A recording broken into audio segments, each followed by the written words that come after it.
we needed to look at the graphs that we could build from G, and there were 3 of them. We looked at this first one, which is where you added an extra edge into the graph. This one here, because we are dealing with simple graphs, when you're adding a new edge into the graph, here, notice your 2 vertices that you're going to pick on or focus on, they're going to be non-adjacent vertices, namely you don't have that edge currently in the graph. Now, this is a perfectly fine thing to use, and if you want to use a theorem that goes with this particular graph, you totally can. However, that's not the standard. Okay? The standard way of building our chromatic polynomial is actually to use 2 different graphs, similar but different. So this one here, which has a little minus sign in front of it, this one says you have some edge that's currently in your graph and you're going to remove that edge. So here, the x and the y, the 2 vertices that you pick on, have to be adjacent, because when you remove the edge, well, if the 2 vertices weren't originally adjacent, there was no edge there. Okay.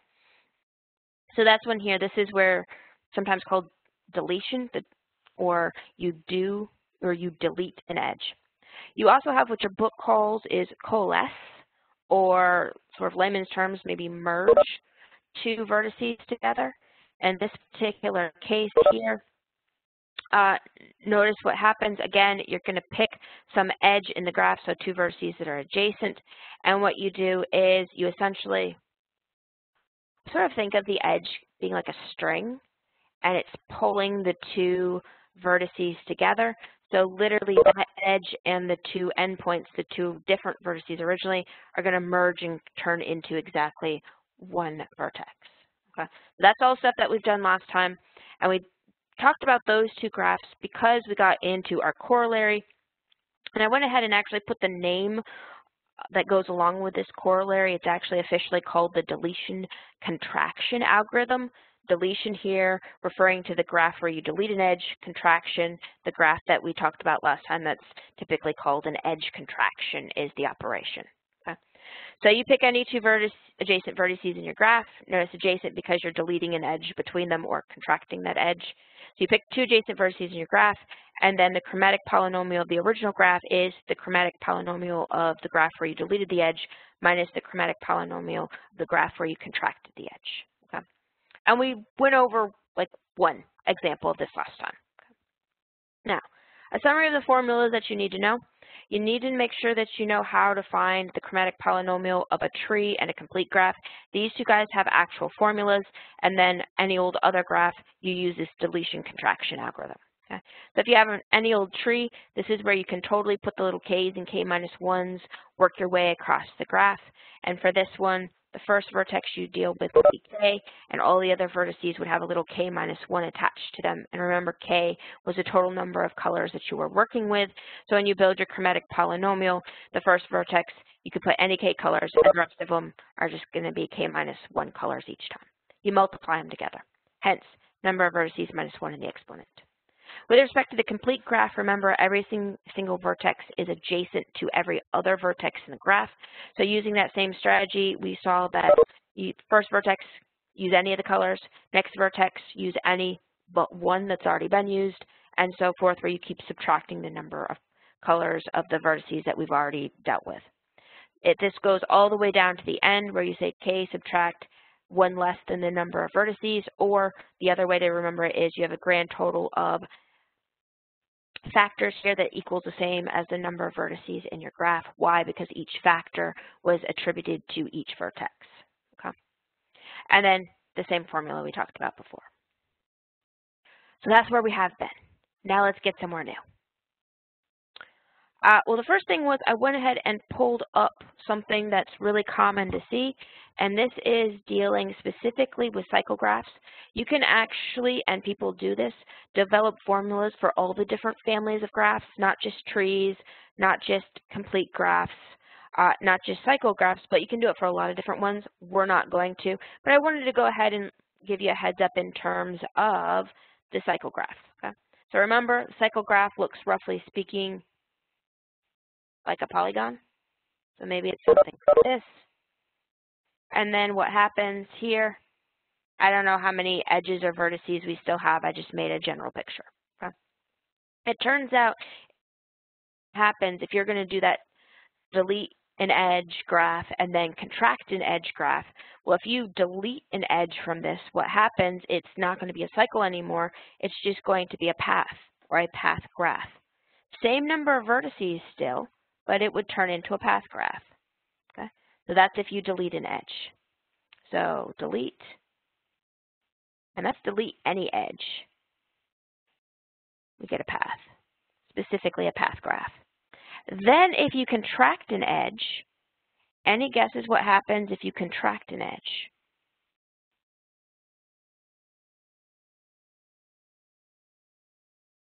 Is not how you spell contract. Anybody have a guess on what would happen if you contract an edge?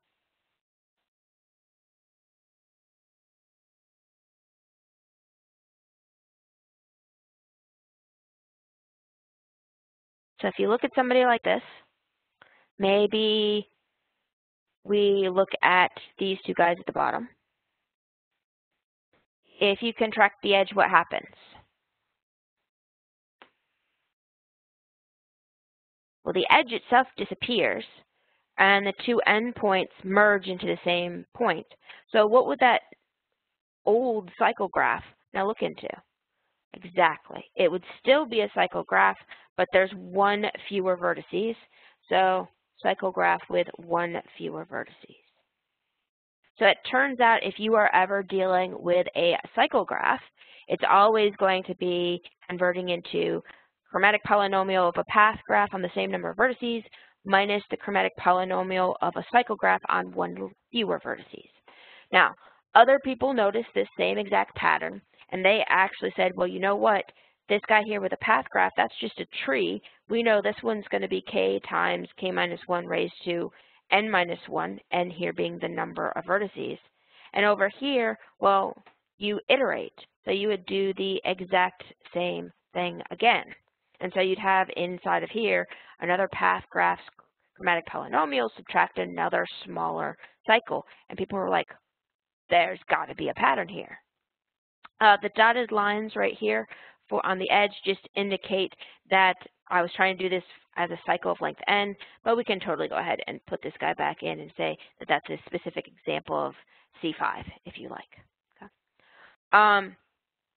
Turns out people actually went ahead and found the closed formula, and the formula for this one turned out to be k minus 1 raised to the power n plus negative 1 raised to the n times k minus 1 after they did a whole bunch of algebra manipulation. Okay? So that one also has a specific formula. This isn't one I'd necessarily recommend memorizing in any way, shape, or form. The main thing that I wanted to illustrate was this fact that it's very, very recursive if you don't jump to the actual closed form there. Okay? Now, that being said, did you guys want to go over an example? Like, for example, the last example we did last time was C4 or a cycle of length 4. We could see if this matched the thing we got last time, or are you guys comfortable with me just telling you what that formula is? Okay. So let me actually insert a little bit of space here because I figured it was 50-50 whether you guys would want me to do that or not. All right, that gives us a little bit of space. So specifically here, if we look at C4.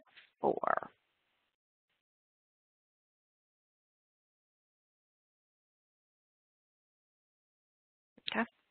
So for this particular guy, if you wanted to find the chromatic polynomial using this formula right here, I'm not going to worry about it with using this formula because we did this exact same example last time. So let me go ahead and throw us back to that ending example. This was our ending example last time. We had C4, so the same little square, or what looks like a square. We deleted an edge and got this length 4 path. We said, hey, length 4 path, well, that's k times k minus 1 raised to the third power. And then when we contracted an edge, we got this cycle of length 3. And remember, the cycle of length 3 is isomorphic to the complete graph on 3 vertices. So we were able to pull out the formula for the complete graph on 3 vertices. So k times k minus 1 times k minus 2. And then we put it all together. Okay.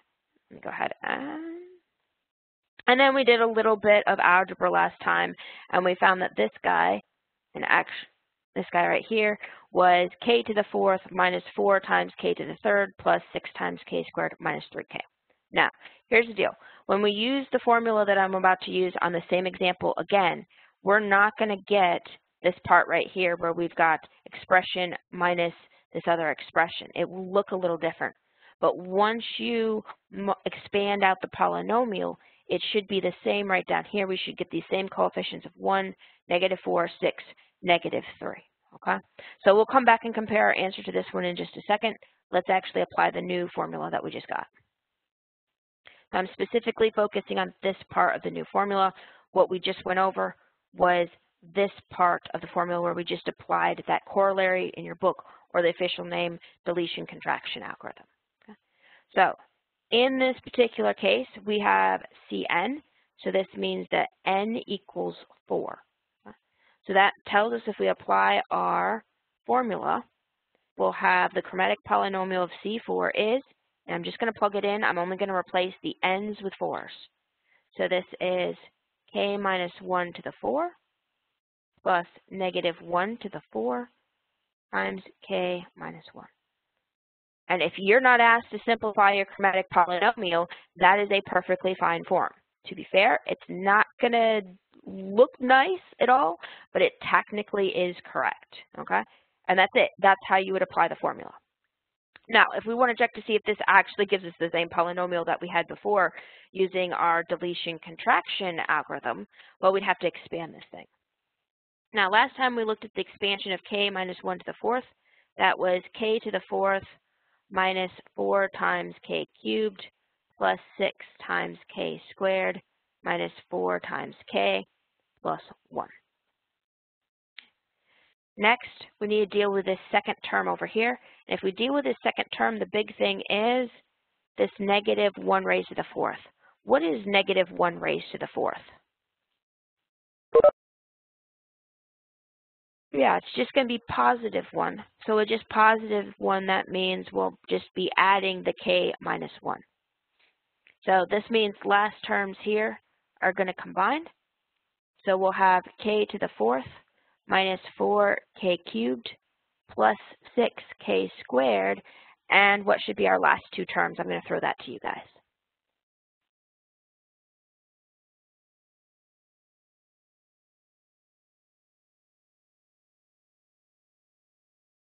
Yep, so the positive and -1 totally canceled, and the -4k and the +1k will also combine to give us a -3k. Now, here's the big moment of truth. Let's check to see if that's the same example from before. So remember the coefficients: 1, -4, +6, -3. So switching back to the way we did it yesterday, not yesterday, we didn't see each other yesterday, Friday. We've got 1, -4, +6, -3k. This is the exact same, although more roughly written because I had a typo apparently there. This is the exact same polynomial. Okay? It turns out that this little thing at the end here, this is going to adjust only the last two terms right here, and it's going to, 1, get rid of the constant term because remember we're not allowed to have constant terms, and 2, it's going to adjust the number right here in front of k. So that term would just k to the first power. And remember, we start off with a cycle. It's only one component. It's a connected graph, which means you have to have a k term. Okay? So that would be how to apply this thing. So if you want to use that formula for various cycles, you always can. Notice if you know the shortcut for expanding out a k minus 1 to an nth power, this is a pretty easy formula to manipulate to get directly your chromatic polynomial, which is why I wanted to go ahead and show it to you guys. Okay? Questions? Make sense? Feeling kind of okay?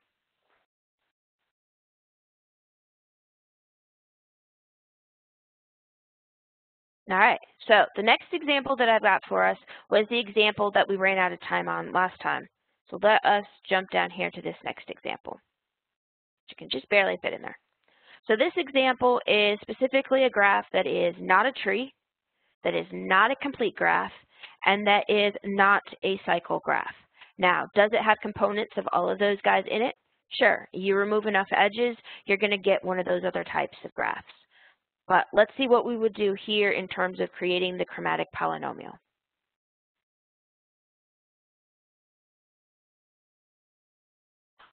Good question. So the question was, in terms of this last term, when you have one component, are you looking at the coefficient? And the answer is no, you're not actually looking at the coefficient. The thing that you're looking at for that one component is you're actually looking at the exponent. That's the one switch over with degrees. I shouldn't say that. Let me actually just highlight. With degrees, you're looking right here at the number of vertices. Number of edges is a coefficient, but the number of components goes back to coefficient. Not coefficient, I said it wrong. Exponent, excuse me. But no, this actual coefficient on the last term there, it's going to be specific to your question, specific to your graph, but it does not have to be one in order to have a single component.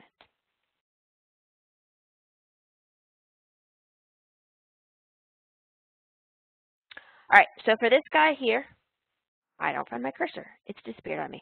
So the last graph down there at the bottom, the only one you can see right now, the one that looks like a square smushed together with a triangle. So this guy right here is somebody where you have to use the method where you build the two new graphs. So there are lots of different ways that you can do it. Some people like to just go ahead and write everything out in a list. Personally, I think that is not super helpful, that you can get confused with things really easily. Instead, I would recommend doing a diagram. It's actually called a decision tree, but if you haven't ever heard that word before, flowchart is the same thing. Okay. So what I would recommend first is we go down and we deal with deleting an edge, and we deal with contracting an edge. I would recommend, on purpose, I'm going to put deleting an edge on this side so it mirrors the formula, because remember what our formula is that we're going to be dealing with. We are going to have the chromatic polynomial associated with deleting an edge, and then subtract the chromatic polynomial when we merge the two vertices or we contract the edge. Now, in order to do this, you got to figure out which edge you're picking on. So it turns out there's a lot of different edges that you could pick on. Do you guys have a preference?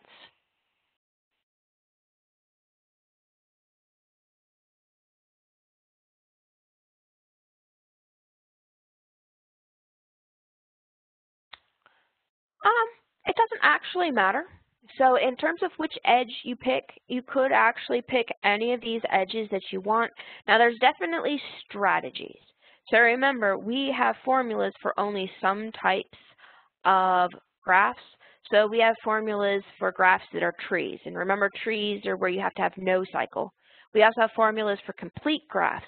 So if you can remove edges and get a complete graph, or you can remove edges and get a tree, those are the ones that you would want to start looking at. In other words, you want to start removing the complexity of the graph. Now, worst case scenario, you can pick any edge you want. You just might have a few more steps to get to your final answer. Okay? In this particular case, if I was focusing on an edge, the edge that I would probably focus on first is this one. But you don't have to. Okay? You can totally go ahead and here you can just do something like get rid of CD, and if you got rid of CD, it would be almost a tree. Okay? Over here, if you got rid of something like AB, again, this would be almost a tree, but because you actually have the two cycles in here, the triangle and the square, you're not going to be able to get down to a tree or down to a complete graph in one step. You're going to have to do it in two steps. This one's a little bit more complicated than before. Now, that being said, do you guys have a preference which edge we use?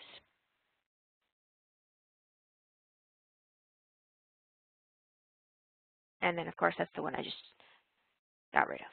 Sure, so we can get rid of this one. So if we go ahead and focus on BD, to put it in symbols, I'm going to go ahead and just reference what we're going to be doing down here. So we're going to both delete the edge BD, and then we're going to contract the edge BD. So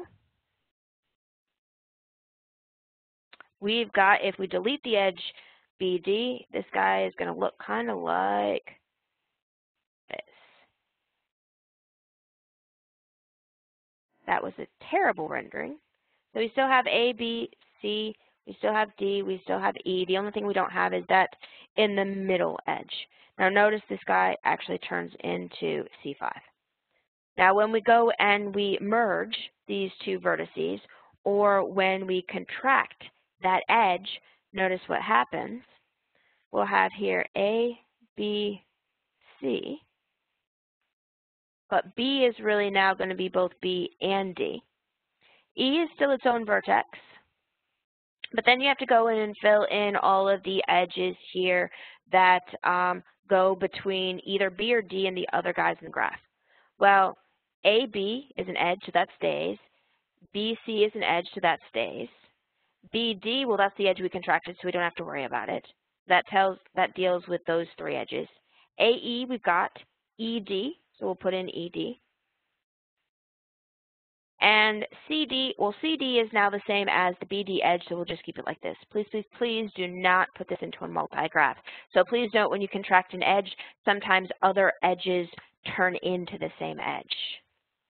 And for this guy, we'll go ahead and call this graph H. Now, if we look at these two new graphs, are either of these guys trees or complete graphs?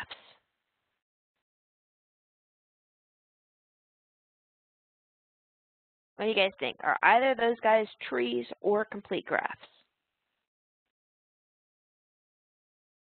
They are not, which means we need to go ahead and keep doing the same procedure on both of these two graphs. Now, we do have the shortcut of how to actually get the formula for C5. I'm not going to do it right now, but we do actually have it, and you could, if this one, just go ahead and use that formula for a cycle graph and find the chromatic polynomial here. Instead, I'm on purpose going to show you what you would do even if you didn't have a cycle right here. So suppose you didn't pick BD, suppose you pick CD, and in that case, these guys would look different. Okay. Or maybe you picked AE. All right, so for the graph, the cycle graph, what would happen? You would have to delete one of the edges, and then you would contract one of the edges. So this one would be, and I'm just going to use the same symbols of G, even though technically this should be C5, just because the subscript notation is going to get crazy if we don't do that. Okay. Now, do you guys have a preference of which edge we delete here in the cycle?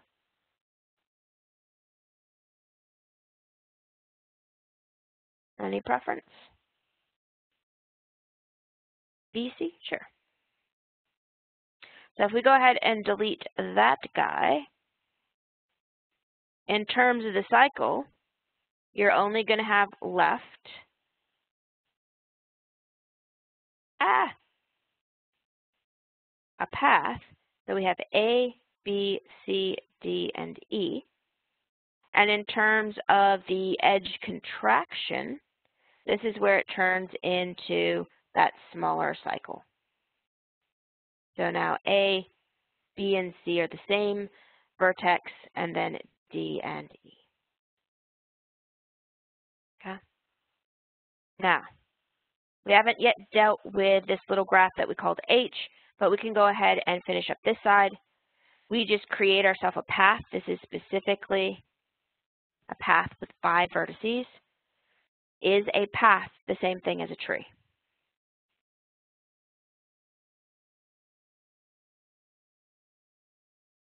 Or a type of tree, I guess I should say.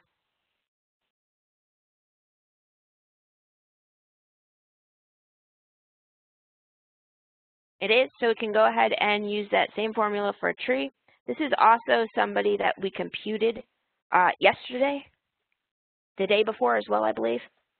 Not yesterday, last week, Friday and Thursday. So I went ahead and just pulled the same answer we got before, or just apply the formula for a tree.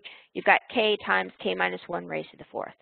Now, the square, we have actually computed 2 different ways, so I'll go ahead and put in the formula for our answer of our square, just because I don't feel like going any further.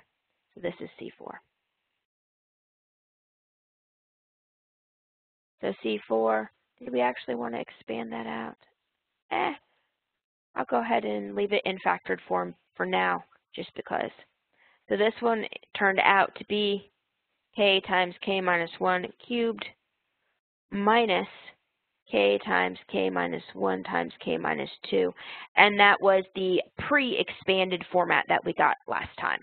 Just to remind ourselves, I'm going to throw it up here real quick.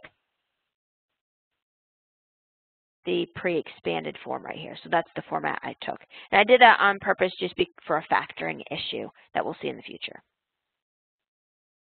Now, once you get the chromatic polynomials right here, we don't have to keep building new graphs. So here's how you know to stop. You get the actual chromatic polynomial at the end of this little spot that you built right here. I'm on purpose not using the word because we haven't defined that term yet. Okay.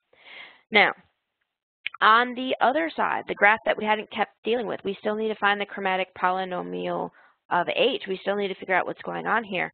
But this is not a tree, it's not a complete graph, and it's not a cycle, so we can't use a shortcut of actually just getting this formula with that formula for a cycle we saw earlier today. So here, again, we are going to look at two situations. We'll look at when we delete the edge, and we'll also look when we contract the edge. Now, in this particular case, there's a bunch of different edges you could pick. If you pick this one right here, well, I'm not going to lie, that would actually work, because if you just deleted it, you'd have a subgraph that's a complete graph. It would actually be a disconnected graph, complete graph here, and a single point. So you could use the formulas for a complete graph and combine with a disconnected graph. But I'm going to go ahead and instead use a different formula, and this is on purpose, using or looking at this side AE. Anybody guess why I wanted to look at that side or remove that side AE?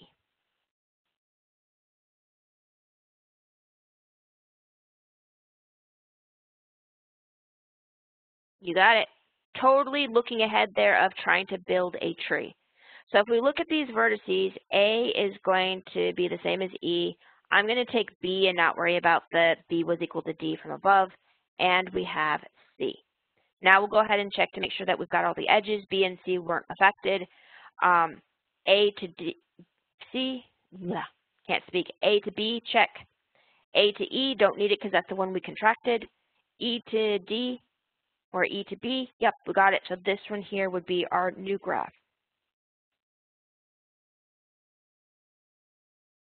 I lied, this is the contraction graph.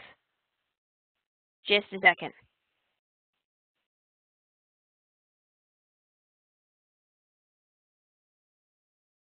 Bam, contraction graph. Yes, so we are removing an edge, which is why we moved this one over here. So that's the actual contraction graph. Hopefully that makes way more sense now. I accidentally in my head swapped the arrows. So this here's the same as a path 3. So if we actually remove it, what should it look like?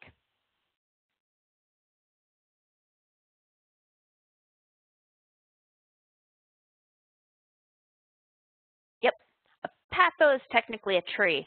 So what do you guys think? Will this one look different than that path? Hint, hint, yes, because if they look the same, your chromatic polynomial is 0. So how will this other one look?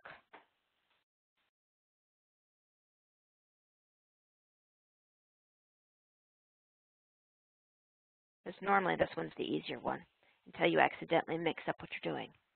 Oh, yeah, there you go. I'll do a B again. Technically, it's one of the little star graphs, but you don't need to know that unless you wanted to. So this one here, what was this? I'm going to do the official term, though. S3 for star graph with 3 edges, or 3 degree 1 vertices. Now, both of these are totally trees, like you guys already spot off, which means we're not going to need to draw any new graphs. We just need to figure out the chromatic polynomials of these guys at the bottom here. So anybody have a guess on the chromatic polynomial of this star graph we just built?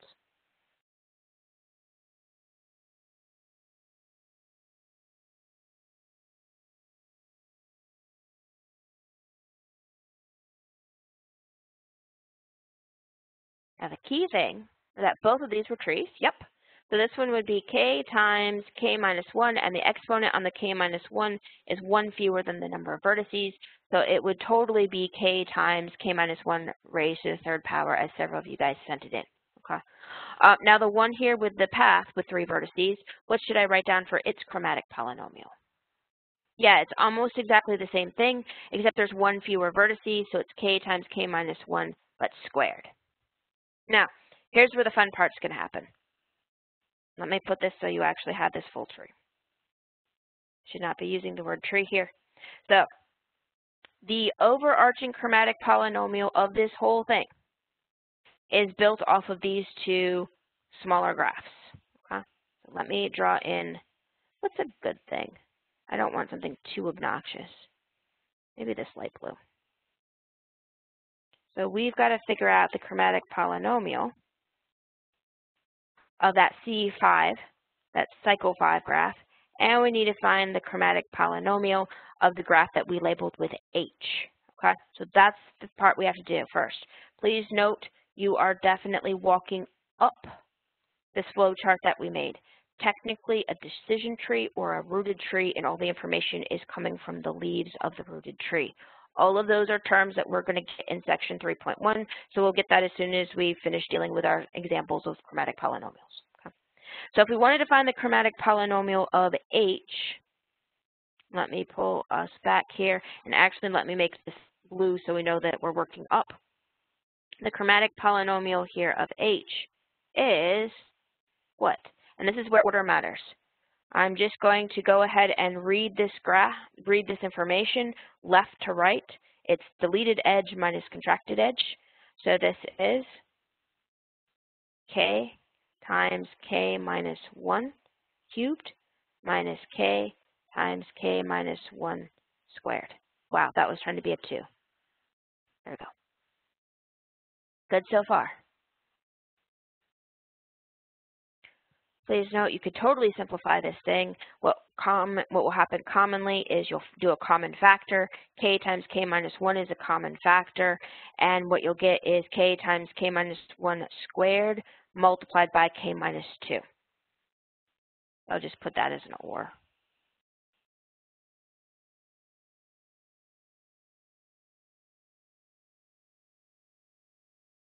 Sometimes the factors are really helpful. Okay. Now, we'll do the exact same thing with our cycle, our 5 cycle here, or our cycle with 5 vertices or 5 edges. This one here, we'll do the same sort of thing. Our chromatic polynomial, C5, is going to be k times k minus 1 to the 4th. So that's when we just deleted the edge and got our path. And then we're going to subtract the thing that we would have had if we went ahead and did what? If we went ahead and computed the chromatic polynomial of C4. So this was k times k minus 1 to the 3rd minus k minus 1, k minus 2. Okay. So notice we're reading from the bottom and reading up. Now, any guesses what we would do to get our final answer? And while you guys are thinking about that, I'm going to write those chromatic polynomials right down here at the bottom. So think of how we would use them to get our final answer.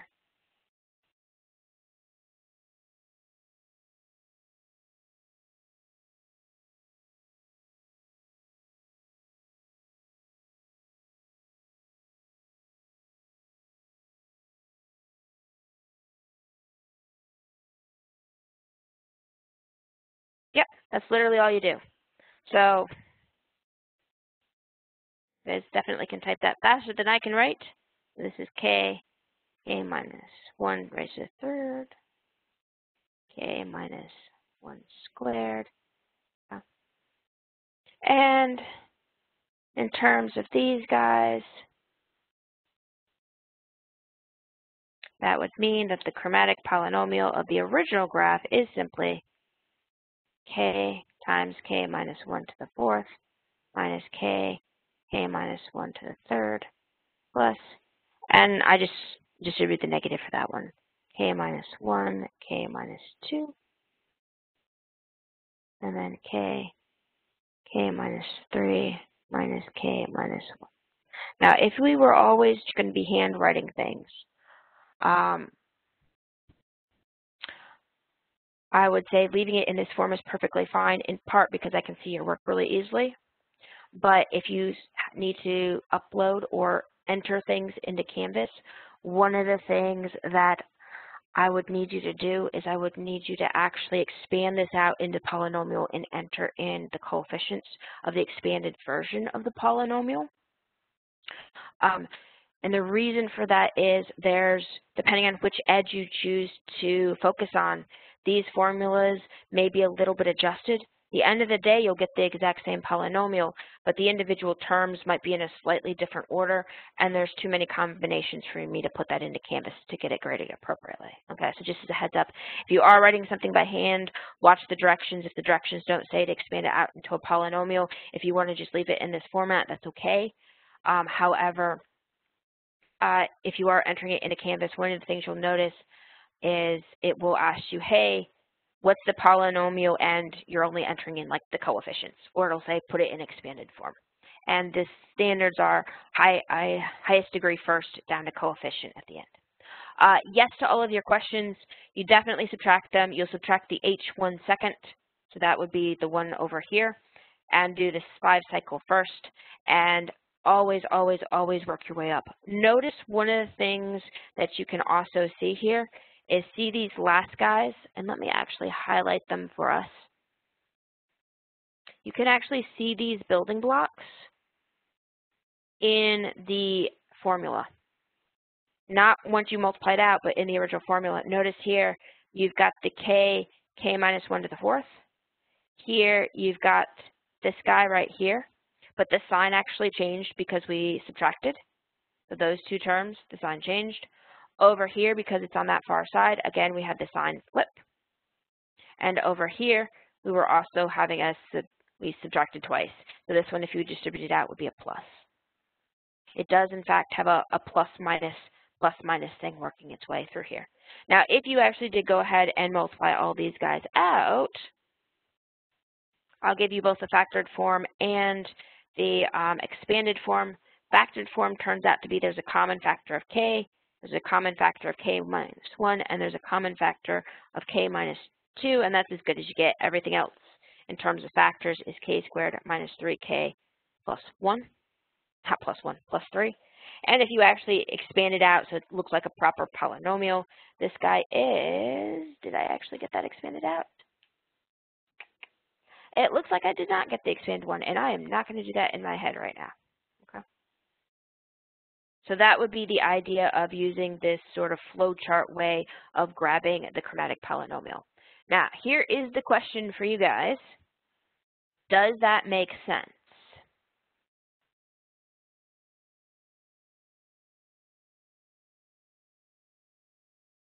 Do you think you got enough information to do it on your own, or would you like to have one more example? I don't really have an example prepped up, but we can make one up.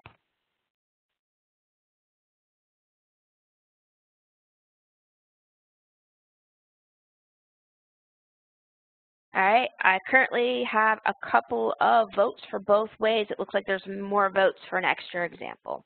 All right, so suppose we have an extra example, and because this one here is basically just made up off of the top of my head, I'm not going to have any awesome little things pre-prepped for you that tell you that the chromatic polynomial is this beautiful little form. We'll just go with it and see how to assemble. In other words, we can get to this stage pretty easily, but any manipulation would be something we're going to skip out on today. All right, so let us look at another example.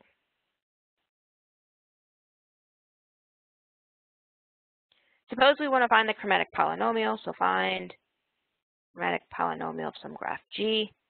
So maybe we have some graph that looks like, I don't know, maybe something like this, maybe something like this, something like that.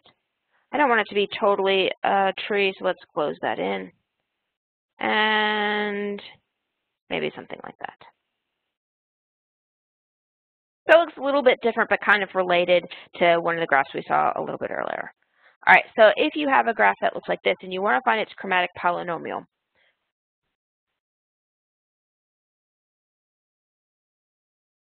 you can. So in the example that we just, so the question is, can we keep expanding one side more? In other words, do we have to stop at these same levels, which is, I'm assuming, what you're asking. If we had not actually previously found the chromatic polynomial of this guy, this 4 cycle right here, this side over on the left would actually have an extra level right here. And that totally happens all the time. This one was really coincidence that these 3 graphs stopped at the same level, and then we terminated that one early because we'd already done it. Okay. But I'm going to bet that this example that I just pulled up is not going to be level in any way, shape, or form. It's probably going to be very, one side will have to go out a few more times. Actually, in prep for that, oh, we should be okay. All right, so if we have something like this, you look at it and you're like, you know what, I actually really hate the way that looks now that I'm looking at it. So let me square this up a little bit to make our lives a little bit easier. And what I'm going to do to square it up a little bit is grab one of the longer paths in there. So this length 4, yep, we're good. And then this one goes up. It's just going to make it so it's a little bit less haphazard. All right, so it's still the same graph, but a little bit less all over the place. All right, so when we have this graph like this, the first thing that you'd want to do is you would want to figure out who you want to focus on first. So what we're going to do is we're going to focus on an edge, and maybe we do a similar strategy as we did in the last example. Maybe we say, hey, you know what, this guy totally looks like a big cycle right here. Maybe I want to get rid of that inside edge. So let's highlight this guy. Now, one of the things that sometimes people will do is they will just label the 2 endpoints of the edge that they want to deal with. And in that particular case, they say, hey, this next graph is simply going to be G, where we delete that edge, and then we're going to have G, where we contract that edge. Okay. So if you just delete the edge, the graph is going to look really similar to what it currently does. Oh, I'm now regretting redrawing that one. So it looks like that funky thing. So there's your new graph. I should be. So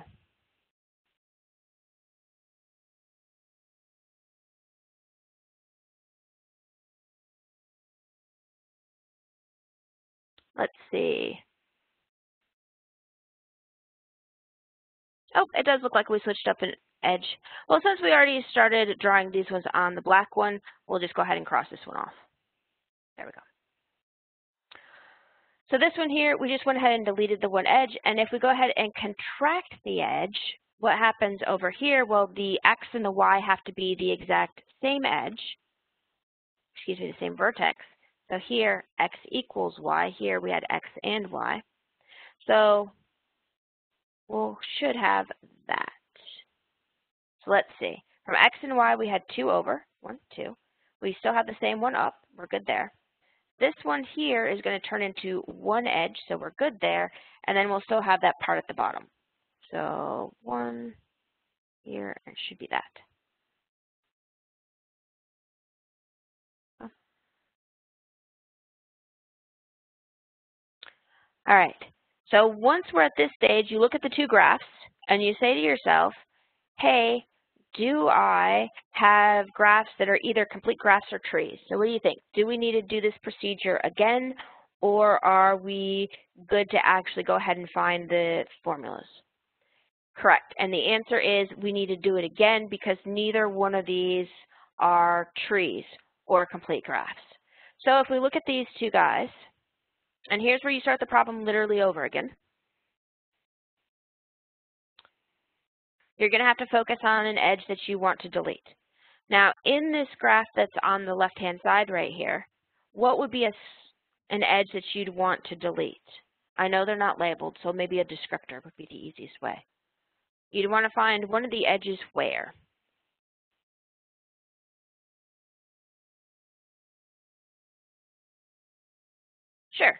So you could totally delete like this edge right here or contract that edge. In other words, you want to focus on one of the edges that's in this cycle right here. So let me go ahead and highlight it.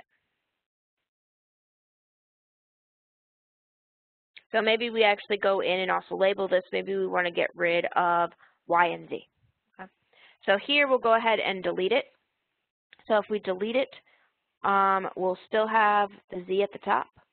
We'll still have the X down here. We won't have the edge from Z to Y, but we will have everything else in the graph. So you guys double check, make sure I don't forget something.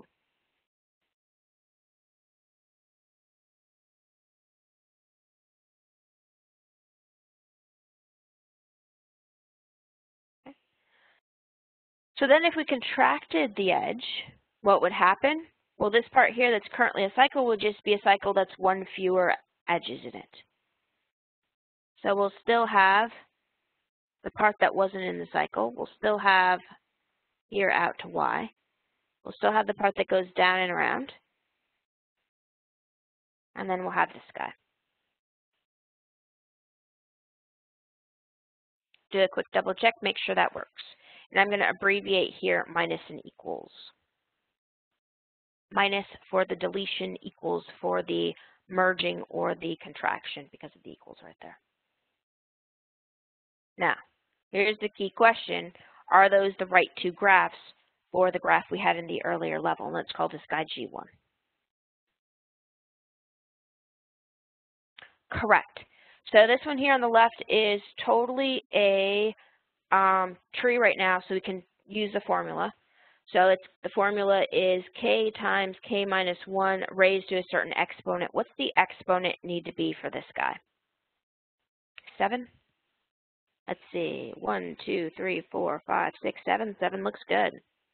So we will go no further below this graph. Now the other graph, can we stop here or do we need to go further with this other graph?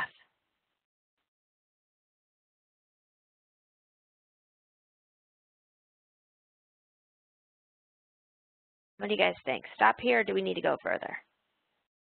Yep, so this one here, we definitely need to go further. It's the same issue as above. You still have a cycle and you still have some extra guys hanging out. It's the cycle that's the issue. So we're going to have to do this same thing again. But before we do that, let's go ahead and deal with this other side so we don't forget about them. You don't have to do this. You can totally keep traveling down a side until you get to the chromatic polynomial and then go back and pick up anybody. But sometimes when you're first starting, and especially when you're sharing a screen like what I am, going sort of by level is nice just because you guys can see what's going on the entire time. So if we go back to this guy on the far side that we haven't touched for a little while, we'll go ahead and call this graph G2. We said we have to go ahead and do the same idea of deletion and contraction of a certain edge in there. We just have to pick an edge. Now, there's a really good edge to pick. Anybody have a guess on what's a really good edge to pick here?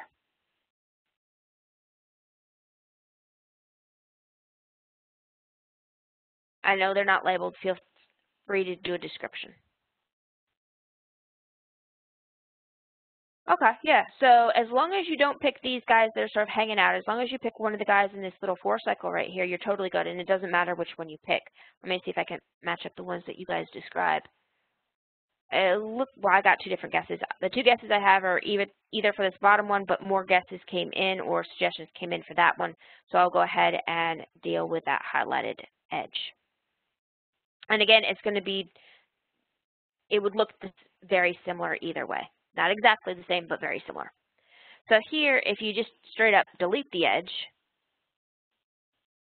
you'll have something that kind of looks like a U, and then the 1 extra line. Okay? Now, if you contract this guy, what happens? The vertex labeled with either X or Y and the vertex labeled with Z will all become the same vertex. So that 4 cycle will actually turn into a 3 cycle. And then we have all of the sort of degree 1 guys. So you've got this one here that connected originally to Z, this up one that connected originally to Z, and this one here that connected originally to X, but remember X and Z are now the same vertex, so it kind of looks like, I don't know, a lump with hair. Okay. Now, When we get to these two new graphs, you do a quick check and you say, hey, does it look like they actually are the correct graphs? And if so, do we need to progress any further with them, or can we find the chromatic polynomial of any of them? And we're currently this side. Right, so one of them does turn out to be a tree. So this one here, sort of in the middle, turns out to be a tree. And this one to the side, this one you actually could use that same thing of putting labels of the K and the K-1 on it, and it would actually work. But technically, you'd need to go one more step. So let me go ahead, and I'll put this in here to indicate one more step. So anybody have what the chromatic polynomial is of this third graph along the current row we're on? You said it was a tree, so it has the format K times K-1. The 6. Yep, it looks like 6 to me too. So I'm going to go ahead here and, so we don't forget them, highlight the chromatic polynomials that we have so far. Now since we were just talking about it, let's go ahead and go back to this graph that kind of looks like a triangle with hair coming out the top or grass coming out the top. And in this case, if we wanted to split it, what would be a good edge to focus on? I know they're not labeled. For sure, those of you sending it in are definite. All of your answers look good, and the key thing there is you want to get rid of that little 3 cycle down there. So turning it into the official name there is your star graph, or getting rid of that bottom graph. But the main thing is you want to get rid of one of these cycles. You could also have gotten rid of this one here. If you didn't get rid of this bottom edge, but this slanted one or that other slanted one, it wouldn't be a star graph, it's just a tree. But either way, whether you do a proper star graph or just a regular tree, doesn't matter, it's a tree in either way. So if we delete that highlighted edge, we've got all the sprongy bits at the top, and then 2 additional ones. There's your star graph. And if we contract that edge, what happens if you contract the edge? I'll call this A and B.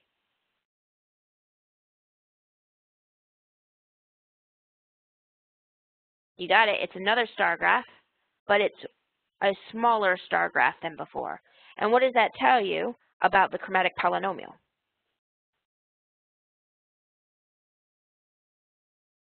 Are we going to be able to find the chromatic polynomial of one or both of these two? Well, if they're a star graph, you should be able to do the same on either.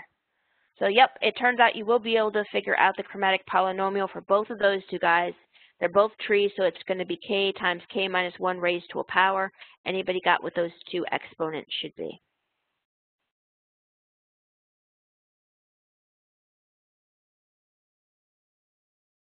Oh, I love it. Okay, yes. So in terms of these guys here, it's the exponent on the K-1 is 1 less than the number of vertices, so that's 5 for this one and 4 for this one. And now that we've got chromatic polynomials, we totally have, I went ahead back and highlighted them. And you could start backtracking. At this point, we're not going to go any further on this right-hand side, so you could totally backtrack all the way up to what G2 is. Now, can we go past G2? No, but you could totally backtrack all the way up to that point. Okay.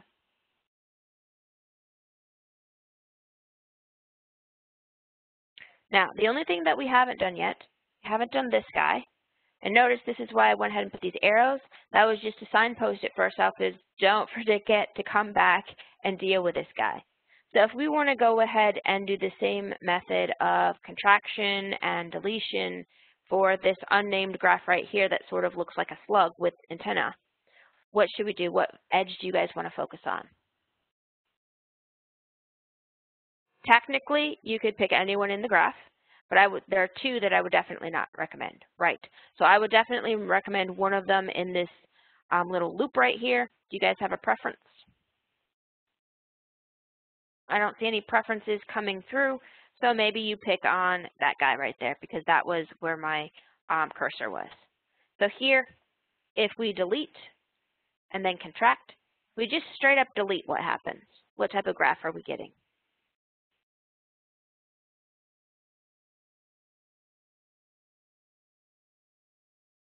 Yep, we're totally getting a tree, which means the chromatic polynomial here is going to be K times K-1 1 all raised to some exponent. So what is that exponent going to be?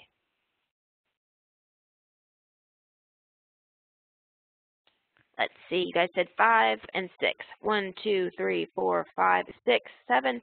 So 6 would be the right answer here. And let's go ahead and highlight that so we don't lose that bit of the chromatic polynomial as we go further. All right, so that means we currently have only one arrow to be following down. So here we're looking at a contraction. So we've got X and Y. Then we've got all the bits across the top. Then we've got making sure I'm lining this up. So there's B, but A and B, I went back and labeled the two endpoints. A and B are supposed to be the same guy.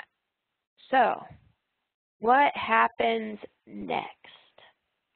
In other words, can we get the chromatic polynomial right now, or do we have to go further? Yep, we have to go further. So in this case,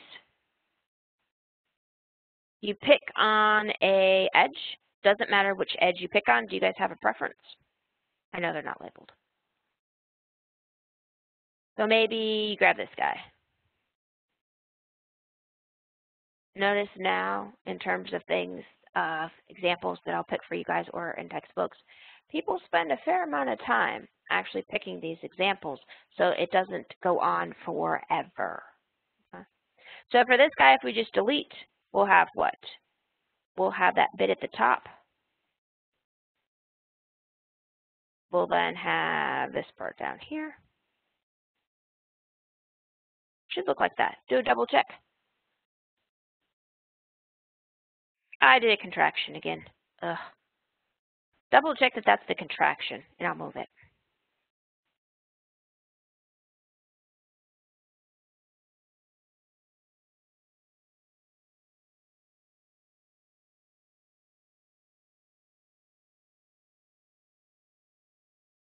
Ah, good question. So I'm going to go back to X's and Y's. All right, so let's put in where the Y is. Here's the Y. That should be the X. Let's make sure we've got this right. So that sort of L-shaped is over here, then 1 over to Y. So that bit will all be the same. The AB one still has to be its own little guy at the bottom. This is our AB. I just picked on A. So AB is supposed to connect up to X. Now that should be right. Oh, if I use a different one. Far left, far left, far left. So you're talking about this one right here? It turns out this one here, it doesn't matter which of those 4 edges you pick. When you delete it, they'll look a little different. But if you merge it, you should still be getting a 3 cycle. And that's because with any cycle that you have, so any cycle graph, and this is a subgraph of the other graph that is a cycle graph, any cycle graph, if you contract one of the edges, it'll turn into 1 cycle shorter, which is why it didn't really matter which one of these 4 edges we picked. I knew I was going to get this triangular shape here at the bottom. Cool. I think I got that question. If not, follow up. Now, if we want to just straight up delete it, like I keep saying to do first and keep forgetting to do, don't put the edge in.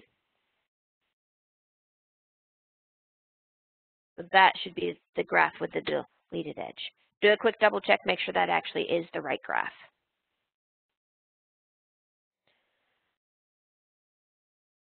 Now notice something, when we've been strategic about deleting an edge, we've actually been picking up little tree graphs along the way. We might still have to go with one of the 2 graphs and keep going along with it, but we've strategically been picking up little tree graphs each way. That's on purpose. It makes your work less. If you don't pick something that makes a tree for at least one of these 2 sides, one of these 2 possible graphs, you would actually have to keep going on both of the 2 directions. So when possible, you try to remove or contract the edges so that you'll get back either a tree or a complete graph. That's one of the goals, to get it to stop. Now this guy is totally a tree, so we're going to have k times k minus 1, 2. Did anybody pick up what the exponent was? 5? Yep, looks like 5 to me too. Now, technically speaking, any guesses what we need to do with that remaining graph. The only one that doesn't have a chromatic polynomial on it yet. Yeah, it actually is one more time. So on this one, we will go ahead and remove one of the edges. It didn't matter which one, so I just highlighted an edge that was really close to where I was at. So in this case here, if you just straight up delete it, if you'd actually removed this one here, the x to a, we would have gotten a star graph. I removed the wrong edge for you, so it's not going to turn out to be a star graph. So this one here, if you just delete, so delete, we will have that. So almost a star graph. And then on the other side, when we actually contract, and let's go ahead and label this one X and Z. I know we've already used a Z. I shouldn't have used a Z again. This guy will be X and Z. So we'll have an A down here. And A is supposed to connect to Z, got it. A is supposed to connect to X, got it. So there's our star graph, and bam, we finally have two trees. So two trees, we're going to have k times k minus 1 to some exponent on both of them. So anybody got what the two exponents are? Yep. So we've got 4 here and 3 here, and that gives us all the pieces and parts to build the big chromatic polynomial. Now, did I put all the pieces and parts here together? Hopefully the answer is yes. So you can totally walk your way back up each of these guys. So for example, let's do a different color so it's easy to tell that we're doing some work here. So for this guy, the chromatic polynomial is totally going to be k. That is a terrible, terrible letter. You can't see that very well, I'm sure, especially with it blown up. So this one here, the chromatic polynomial, would be k times k minus 1 to the 4th minus k times k minus 1 to the 3rd. Then when you get up to this level, you take the thing you already have and merge it. So this one here would be k times k minus 1 to the 5th minus k times k minus 1 to the 4th plus k times k minus 1 to the 3rd. Okay. Go up one more level. This one would be, take this one over here. This is k times k minus 1 to the 6th minus k times k minus 1 to the 5th plus k times k minus 1 to the 4th minus k times k minus 1 to the 3rd. Notice I flip-flop the signs here. Moving up. And this one here, the chromatic polynomial would be, grab one from the deletion, grab one from the contraction. So this would be k times k minus 1 to the 7th minus k times k minus 1 to the 6th plus k times k minus 1 to the 5th minus k times k minus 1 to the 4th plus k times k minus 1 to the 3rd. And that's the actual chromatic polynomial for G1. Are you guys okay if I don't keep writing? Do you get the pattern? Does it make sense how to build these things up?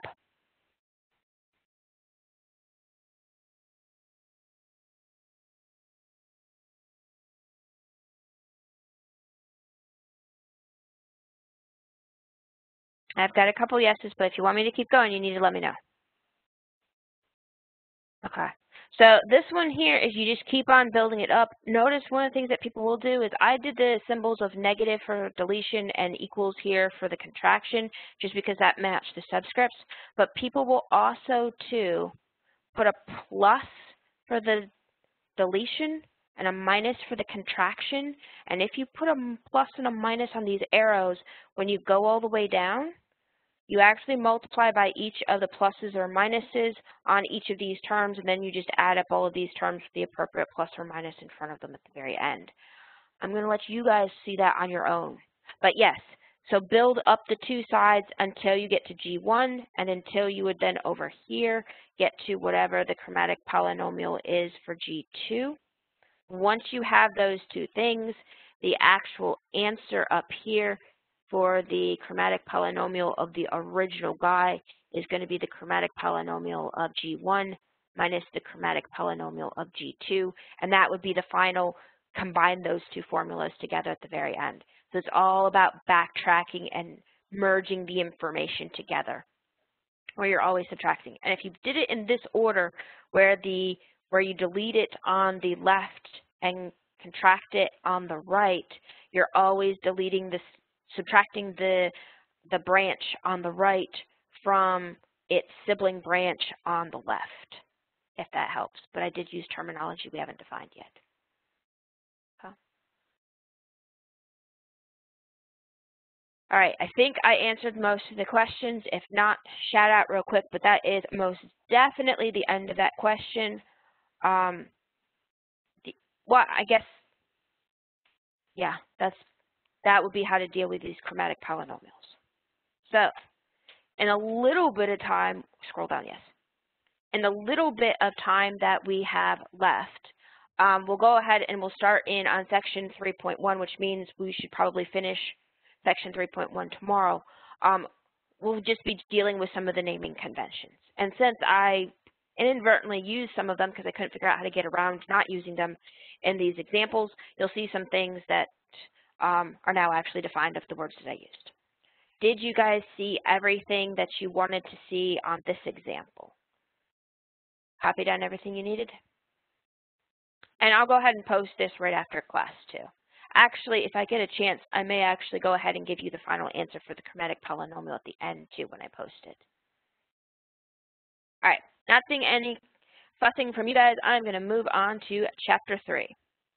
So chapter 3 deals with a bunch of different things that specifically focused on trees, and section 3.1 very much deals with properties of trees, naming conventions of trees, and all that fun stuff.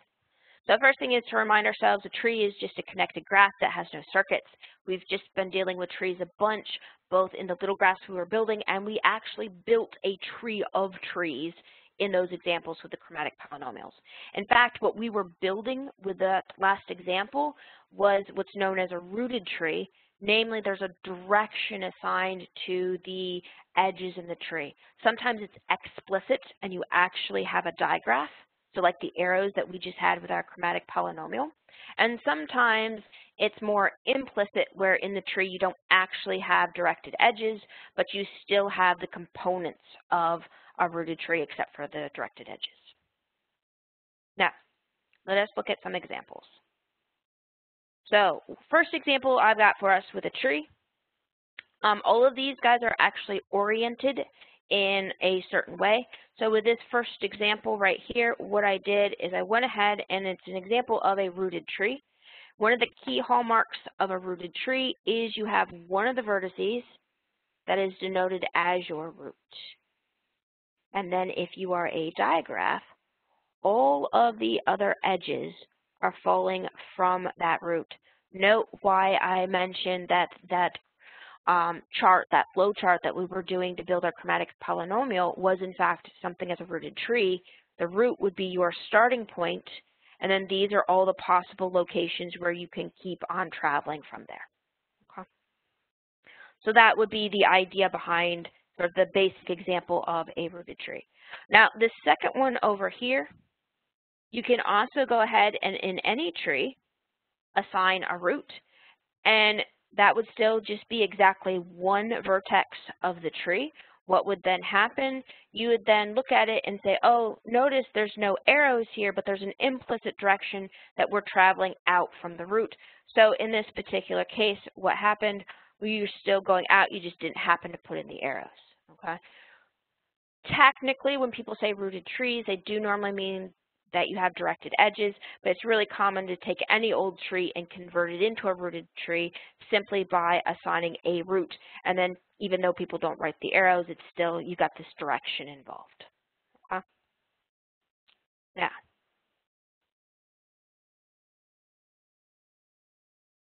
the level of a tree. Okay, so it turns out trees have different levels, and we actually started saying that a little bit when we were talking about our last example with the chromatic polynomial. It turns out that a vertex in a rooted tree, and this does actually have to be a tree that has a root, because the level of some vertex V in that tree is specifically the length of the path from the root to the vertex V. So for example, if we pick on maybe this vertex right here and call it V, any guesses what level that vertex V is at in that second tree? Ooh, no. It is level 2. Why is it level 2?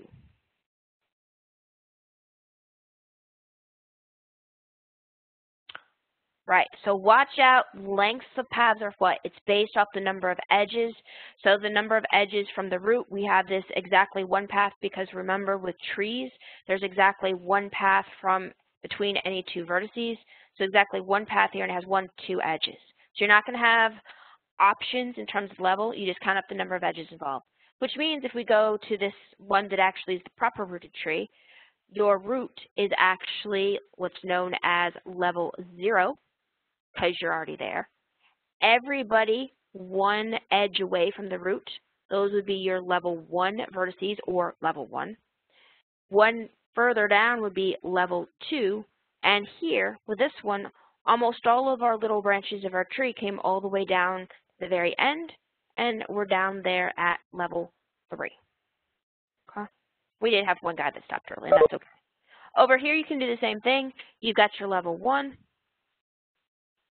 You've got your level 2, you've got your level 3, and here we actually went all the way down to level 4 is the furthest away from the root. Okay? Make sense? Feel okay so far? And that's it in terms of levels. Now, here's where it gets weird. Okay? If we look at this last example over here, I've only got 3 of them prepped up for us. This last example, first of all, is a tree.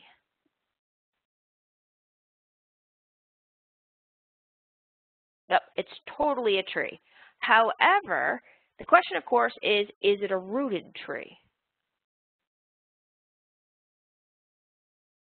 Well, it's not right now. So if it's not a rooted tree, you're not going to have a level yet. But let's go ahead and create this guy and make it to be a rooted tree. And if we make it to be a rooted tree, what do you have to do? You have to select a root. Okay? And if you select different vertices to be the root, what will happen is all this stuff with levels is going to change.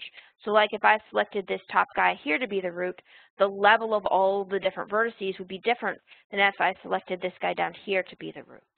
Okay? Yes. Any vertex in the tree can be a root. You just have to select it, and then it's tagged specially, I'm now the root of a tree. Okay. So I'm going to go ahead and play with this guy right here. Oop. Let's actually make it right. So let's make that guy the root of our tree.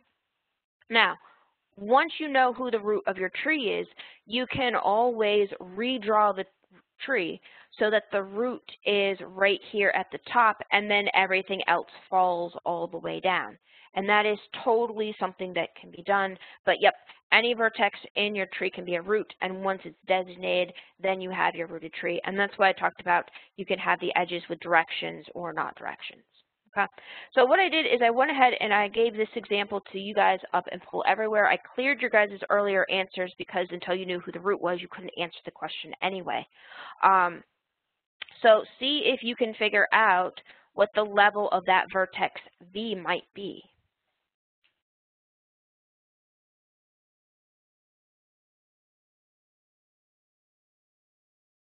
Try to make that just a little bit more in screen there for you guys. Oh, and I'm almost where I could prep up for the next thing, so let's do that.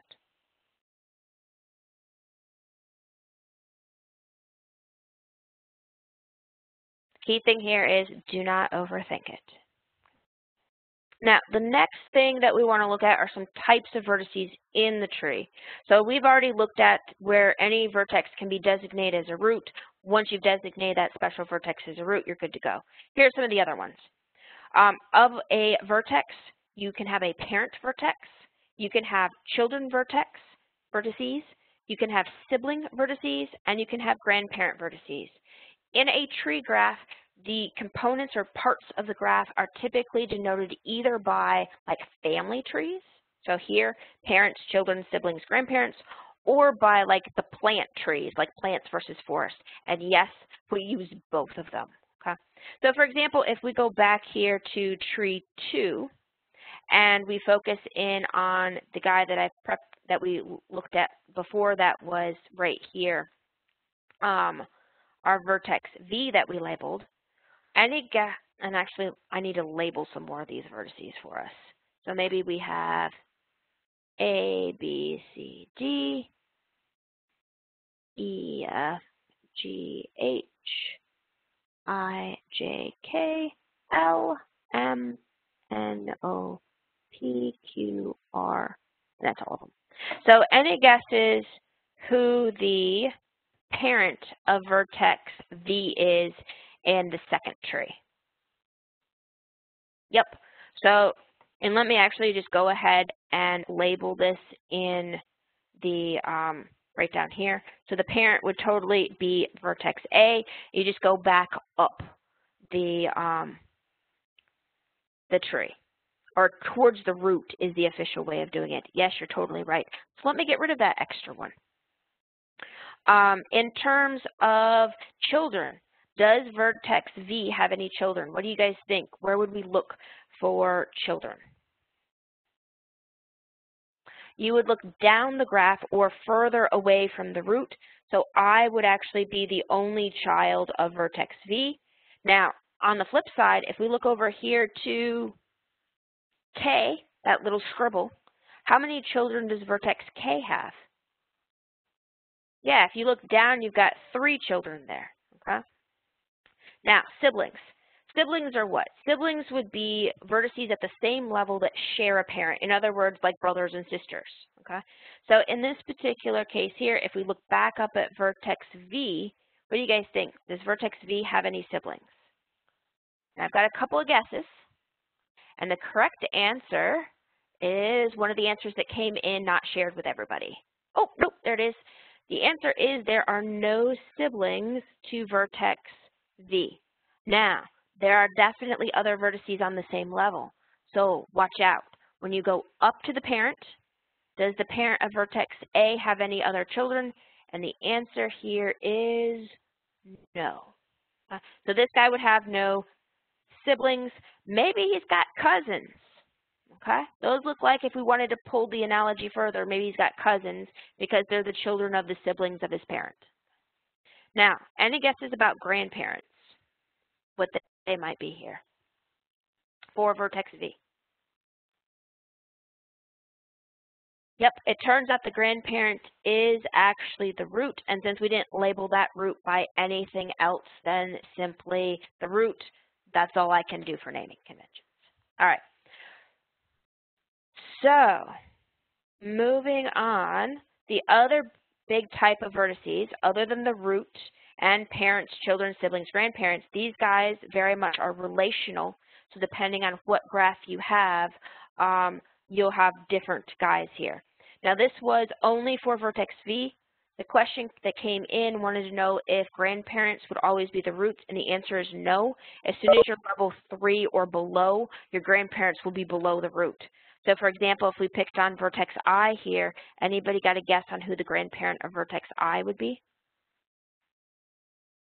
It'd be A, so it'd be 2 back. Okay. So these guys here, these 4 that are all linked together. So let me actually do here out front for V in that second tree. They are very much going up. So this one here goes back towards the root 1 level. This goes away from the root 1 level. This one here is back towards the root 2 levels. And this one with siblings is you go back towards the root 1 level, and then look at the other children of the parent. Now, last one, and we'll end here. Next time we'll start looking at properties of trees. The last one is leaves of a graph. You can define your leaves of I really should say tree, in the following way. There's actually 2 ways. These are vertices with no children. at all. The other way is these are the non-root degree 1 vertices. And the key there is non-root because your root could actually have degree 1. So if we went back and tried to find the leaves of these different graphs, the only graph that actually has all of its vertices labeled is this T2 in the middle. Notice where your leaves are. They're down here where if you were following the graph where if it had directions, these would be the ones where you terminate or you can't go any further. And notice this description goes back to a plant as opposed to inside of a family. Okay. So that's the crash course, basics of trees and components of trees. Next time we'll start looking at properties of trees, but that's the basics.